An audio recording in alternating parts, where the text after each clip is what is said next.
Good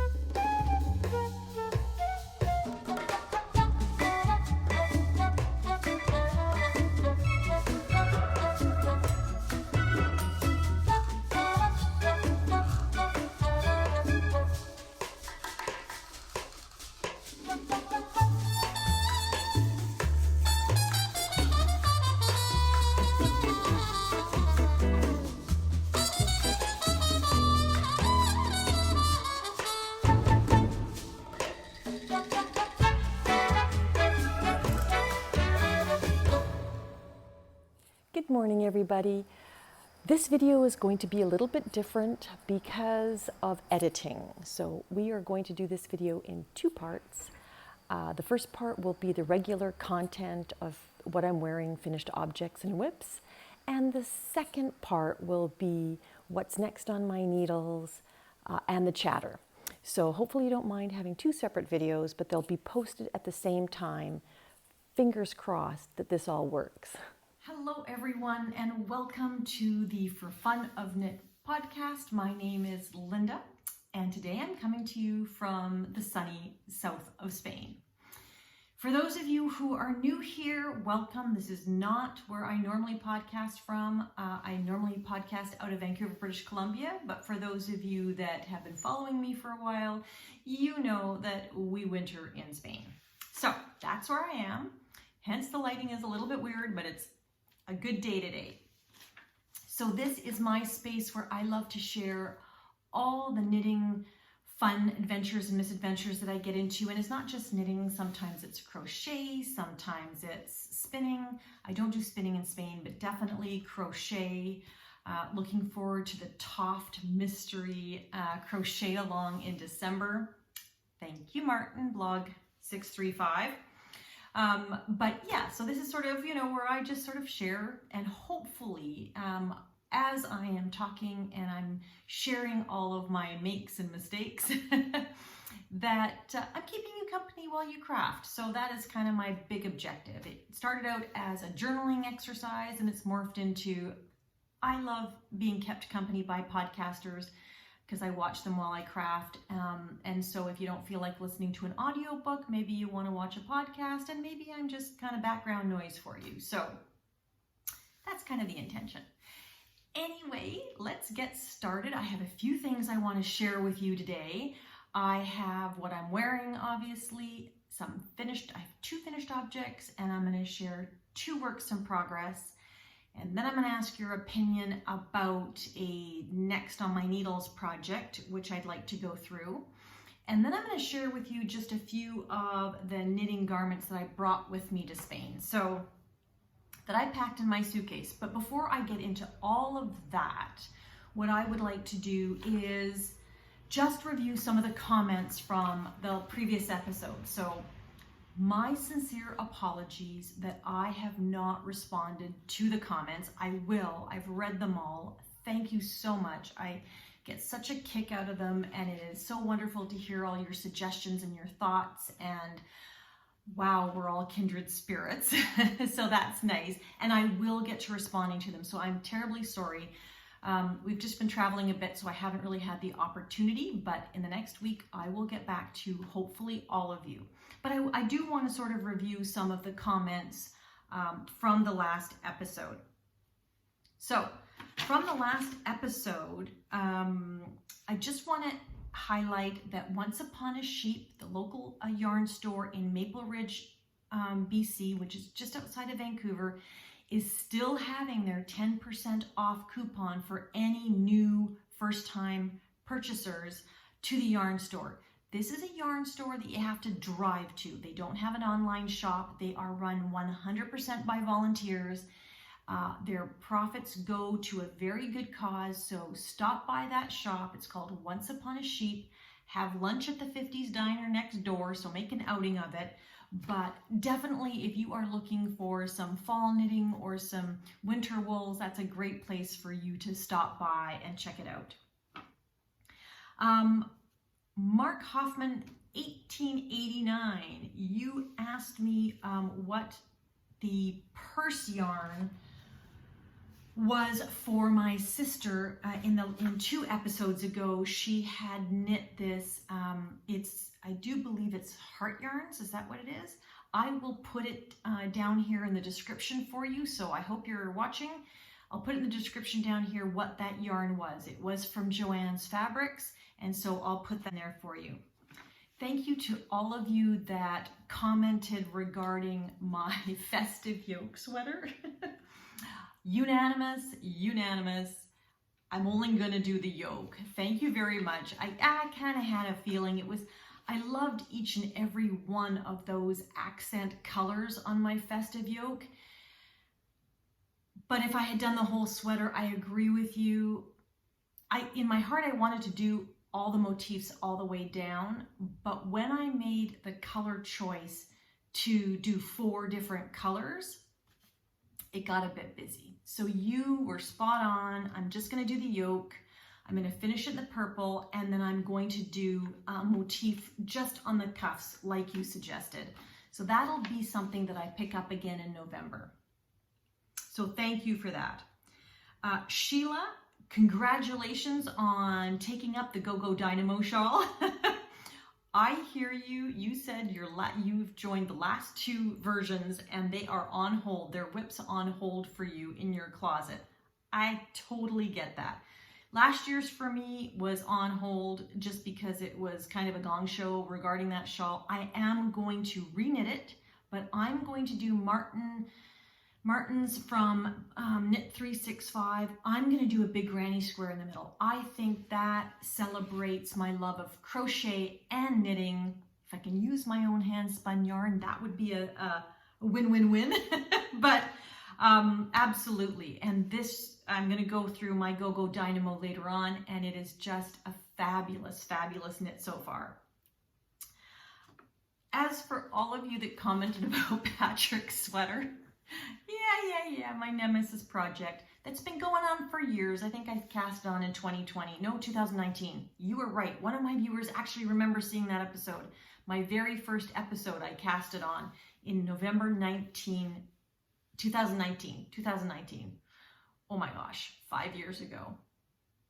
Is that right? Yeah, it's 5 years. Okay, this has been a working project for 5 years. Needless to say. So I think I'm going to go with your overall recommendations was to knit the sleeves flat, and then the decreases of those sleeves should fit the armholes, or I can measure it as I go. I might have to do a little bit of adjustment, but if I measure the depth of the armhole and then measure what the shoulder cap is supposed to be on the sleeve, I should be able to tweak it. So that's what I'm going to do. I'm going to knit the sleeves flat 2 at a time starting in November, and that will be that. The other recommendation was on the sleeves to do a provisional cast on. Linda, thank you very much for that, because you're right. If by the time I sew in the sleeves, it ends up being too short because I'm knitting them bottom up, I don't want them to be too short. So brilliant idea, Linda. I'm going to follow on with that. And what else was there? I think there was something else about his sweater. Oh, no, it wasn't actually a comment. It was just the shawl. I mean, the shawl, the collar is, I've knit it once, and I knit it once as a very brand new knitter, and it worked out beautifully. Strangely enough, 5 years later, with a lot more experience, I think I'm even more intimidated by it now. So I need to just, it's like, I need to get back on that horse, and I need to do it so that I don't have so much fear around it. I think that's sort of making me hesitate. And I think one of my viewers was also saying it's kind of intimidating. And I have to say it is kind of an intimidating approach, but I remember doing it the first time, and I knew nothing about knitting, and it worked out brilliantly. I followed the instructions, and it worked out really well. So there was that. And Leanne, this is for you. I think that was a brilliant idea. Leanne suggested I make a vest. Scrap the sleeves, just make them a vest. Don't have to worry about it. Then you don't have to do all the math on the sleeves. I got a huge chuckle out of that. So thank you, Leanne. That was funny. I got a question regarding packing for my knitting, and are there any restrictions? So 100% read the airline's baggage requirements and luggage requirements and restrictions, because you know, the one that says firearms and all that kind of stuff,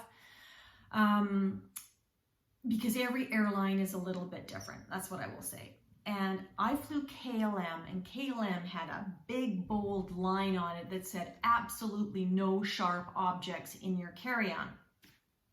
Well, I always carry scissors, and I always carry needles, be it bamboo or my metal needles. I have been traveling for many years, and at no point have my mini scissors nor my needles ever been confiscated. So that is not to say that they don't have the right to confiscate them, if the airline has the right to confiscate them if they have a concern. So just be aware of that. I can't say for sure. You might not have a different experience than me, but I have never had my scissors or my needles or my stitch markers or anything confiscated. So, and I have taken full needles because I have sometimes been knitting shawls. I usually travel with socks, so that's kind of one thing to consider, but I have traveled with shawls with longer 5-inch bamboo needles, and I've never had a problem. So as far as I'm concerned, check the airline guidelines, and then it's a discretion thing. So it is what it is. And that was pretty much all of the questions or comments that I had. So thank you so much. Please keep those comments going. I absolutely love that feedback, and I normally respond in a much more timely manner. On to the knitting. So what am I wearing? I am wearing the blue Boxy Raglan by Beth MacDonald Stone. And this is one of my favorite knits. I have to say, I'll put a picture up here. I'm sitting on the floor, so I'm not going to stand up, but I'll put a picture up here of what it kind of looks like. It is a 3/4 length. Well, let's start at the beginning. It is a top-down Raglan 3/4 length sleeve, very boxy, roomy, with a split hem, with beautiful Raglan details going all the way down the side, shorter in the front than the back, and it is a beautiful bougie sweatshirt fit. And I knit this out of Ilga Sabri 2, which is 80% cotton, 20% llama. Yes, llama. And it is absolutely a perfect knit for any kind of weather.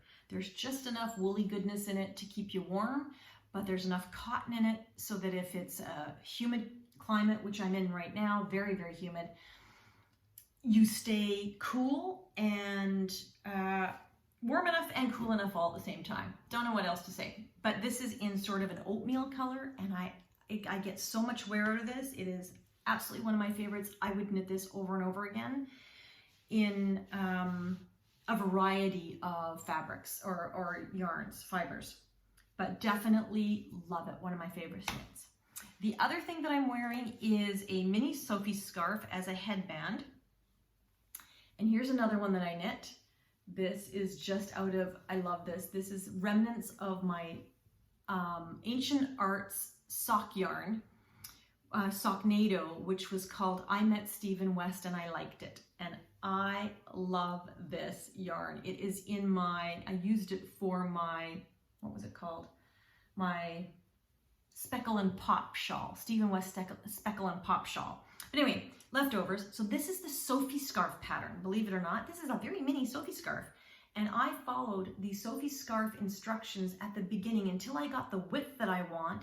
Then I just kept knitting in pattern until I got the length that I want. And then I cast off according to the Sophie pattern. And these are great. I just wear it as a headband tied underneath my hair at the back, and it works really well. So that is what I am wearing, number 2. So, finished objects. Let's go through it. two finished objects. One you will be expecting, at least I think you might be expecting, because it would be Patrick's socks. So hopefully you can see these. These are my vanilla socks for Patrick. They are toe up. Excuse me. They are toe up. They are a 3x1 rib on the top, flat on the base of the foot.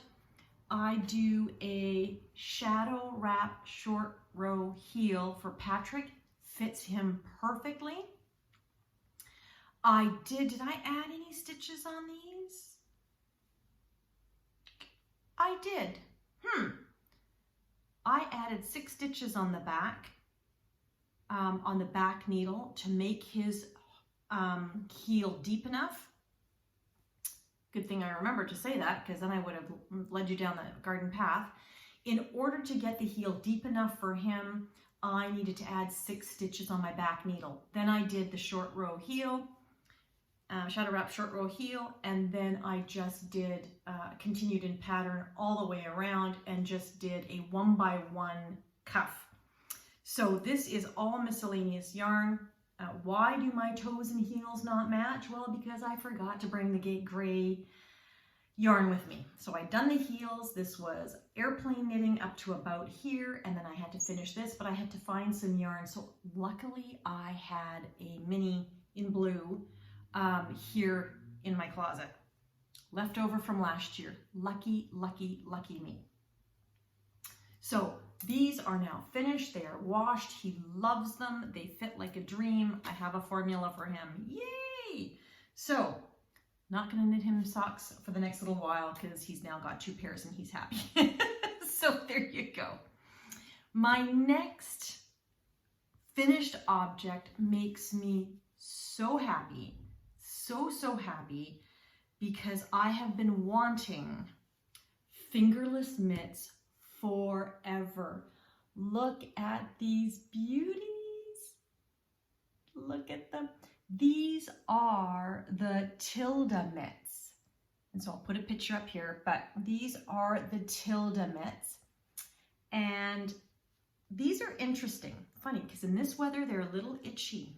On my wrists.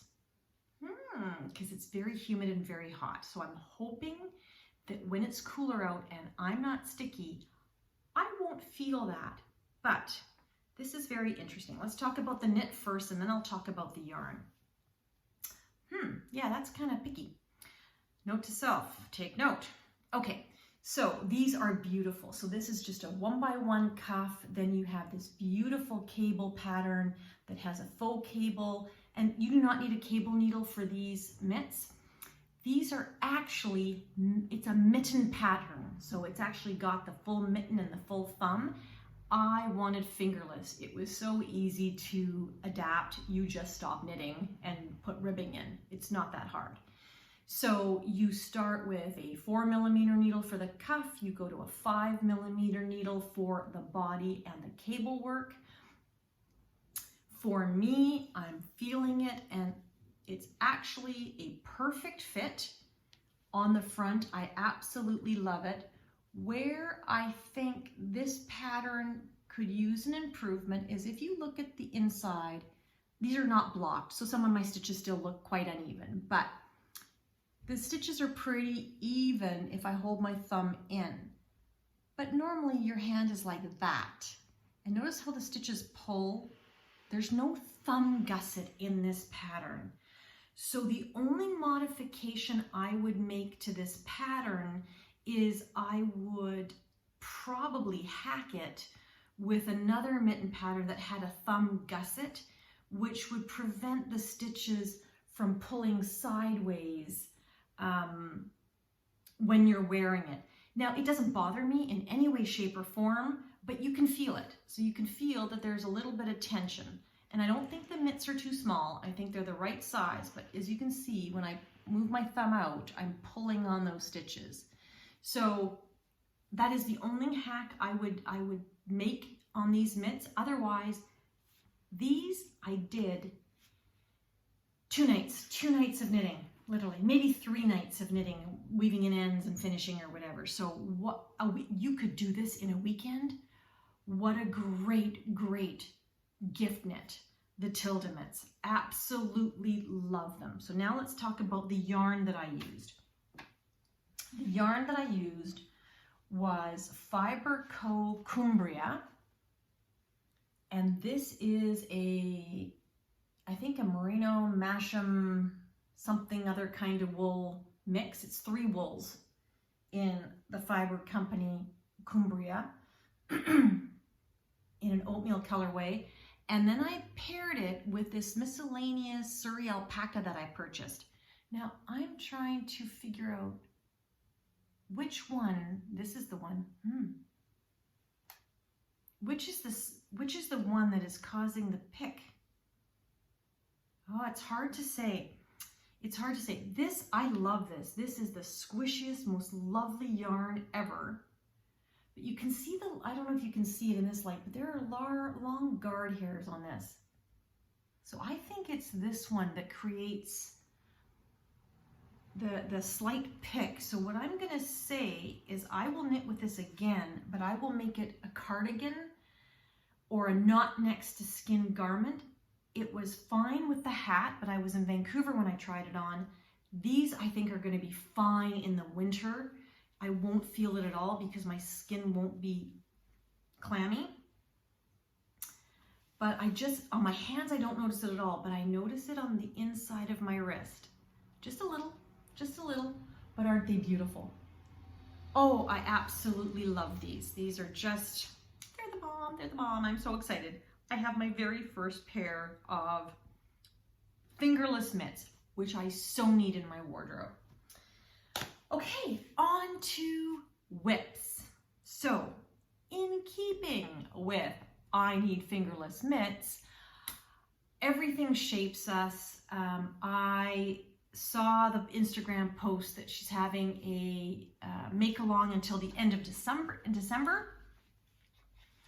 So I have joined. I am making and I'll put up a photo, the Everything November mitts. When I got it, it was a free pattern. I don't know that it still is. And I am knitting them, and I've just started. So honestly, I've gotten till the end of December, and I am focused on the Go-Go Dynamo shawl. But this is, I do believe, and I'll try and find the yarn. I thought this was a cozy knitter colorway. And this is a self-striping yarn with blue stripes and then this variegated sunset colors. Look at this. Can you see this? Oh my goodness. Can you see that? Excuse the state of my fingers, but anyway, it is just gorgeous. I am loving this colorway. Oh my goodness. It is wonderful. So, miscellaneous yarn, until I give you a specific name, this is such a simple knit. It literally is you cast it on, you do some ribbing, but this pattern has a thumb gusset. Had I known that, I would have knit these first, learned how to do a thumb gusset, and then done that on my Tilda mittens. But doesn't matter. I'm excited. These are going to be so playful, so happy. I didn't pair these with any kind of mohair. I don't know if I'll regret that. But you know what? You need different weights of fingerless mittens, I'm thinking. So these are just merino, and they're done on 2.25 millimeter needles. I'm going to knit them in tandem. So I am going to, these ones I knit 2 at a time, magic loop. These ones I'm going to do, I think, in tandem. Yeah, I'm going to do these ones. Oh, wait, no, I can't actually do that. Oh, yes, actually I can. What I ended up doing is pulling from the middle, and I did some yarn management. I broke off the part that wasn't going to match, so I'm starting with the center thread the same blue. So what I'm going to do is knit these for a bit, then cast on the second mitt, catch up, and then I'll probably end up doing the magic loop on one ball. Just easier to travel with if I do it that way. So that is work in progress number 1. The big work in progress, which is of course in my fall bag from Carol of Woolen Frog, is my Go-Go Dynamo shawl. So like I said, this is my 5th year in a row doing the Stephen West Mystery Knit Along, and I cannot tell you how nice this is. Last year, we all know it was a little bit of a muddle. So this year is back to all the yarny adventure goodness of the Stephen West Mystery Knit-Alongs as usual. I'm hoping this is going to turn out to be a schlanket. I don't know. I love a big shawl. He seemed to indicate in his videos that it was going to be a little on the large side, but I'm having a hard time seeing that because I'm almost finished clue 2. I have not finished clue 2, but almost. So clue 1 had several parts. Clue 1, you had to start with these semicircles. And look at these semicircles, and I'll tell you about my yarn later, but these semicircles. And then you had to knit 3 of them, 3 separate semicircles. Then you had to join the semicircles. Am I seeing a mistake in here?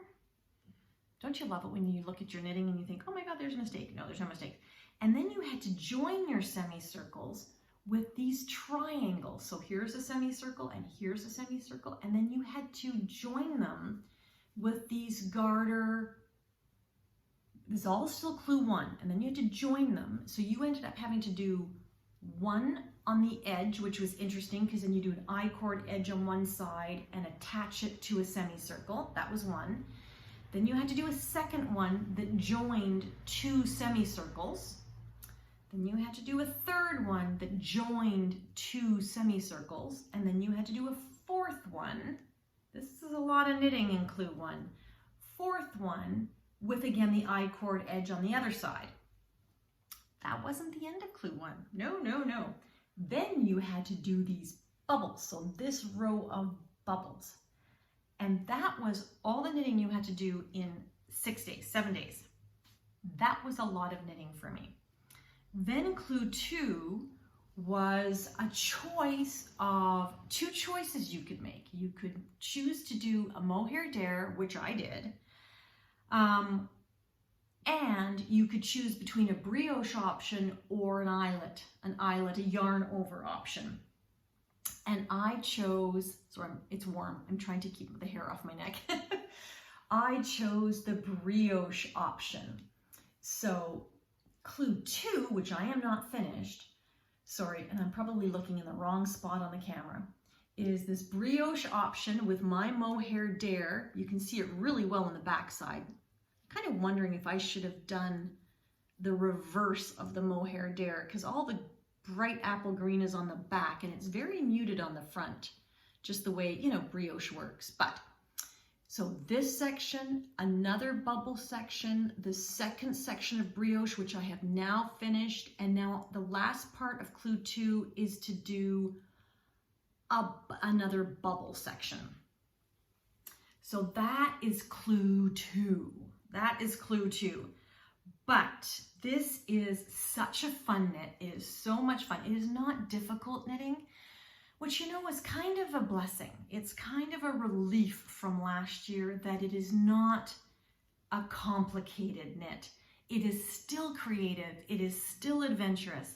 It is not complicated, which makes it fun. Because if you're going to do that much knitting, I don't want to be exhausted. I mean, it's a lot of knitting just trying to get through the clues. But then to have to really learn too much new stuff, I think it's overwhelming sometimes. So this to me, so this is how it's going to look. Don't know if I can. So far, that's, and I mean, it's too long for me to show you. I think the wingspan already after clue 2 is already 5 or 6 feet. And where I wonder whether it's going to be a schlanket or not is the depth. So clue 2, and we're really not even, we're like maybe 9 inches. It'll be 10 inches deep by the end of clue 2. So I'm hoping clue 3 adds a little bit of depth to this thing. because I like me a blanket. Did I run into troubles with the brioche? Hell yeah. Hell yeah. I had to knit the second part of the brioche twice because I mistakenly thought that I knew how to read my brioche knitting. I am a novice brioche person. And here I thought I was all that, and I thought I could read my brioche. And I thought, oh, that looks like I should be knitting that one, yarning over and knitting that one. I should be burkling. But no, I should have been purling, brioche purling. And I did that, I just kept going, thinking that I knew my stuff, and it turns out I didn't know anything. Oh, and I see another mistake. Okay, I'll have to fix that. Some of my mistakes I can fix very easily. I have made several mistakes in here that are way back at the beginning again. And I'll show them to you. I know some of you hate the fact that I show my mistakes, but I do. I don't know if you can see these two rows there. Is that the 2 rows? Yeah. There are some mistakes in those 2 rows, and there are some mistakes somewhere else. But you know what? In brioche, it's because it's the background. I did it on the apple green side.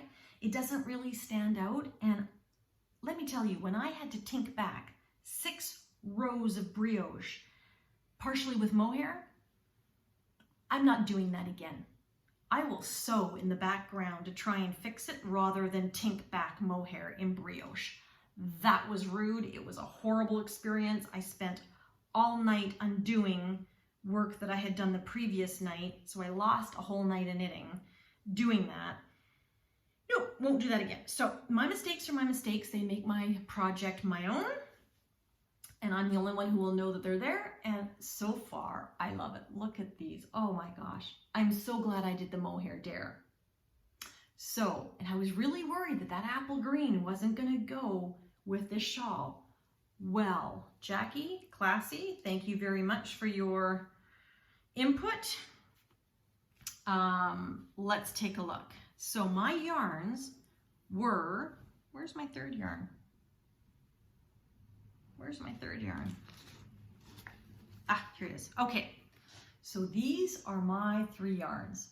So this is Ancient Arts Little Nettle Soft in the antique colorway. This is West Wool, so Stephen West's own wool line, which is called West Wool, in his bicycle base, which is his fingering weight, and I think it's 90% Targhee, 10% Tencel, and in the Canal House colorway. And this is Shibui Silk Cloud, which I have, and I love this stuff, which is a silk mohair, and it's 70 mohair, 30 silk in the apple colorway.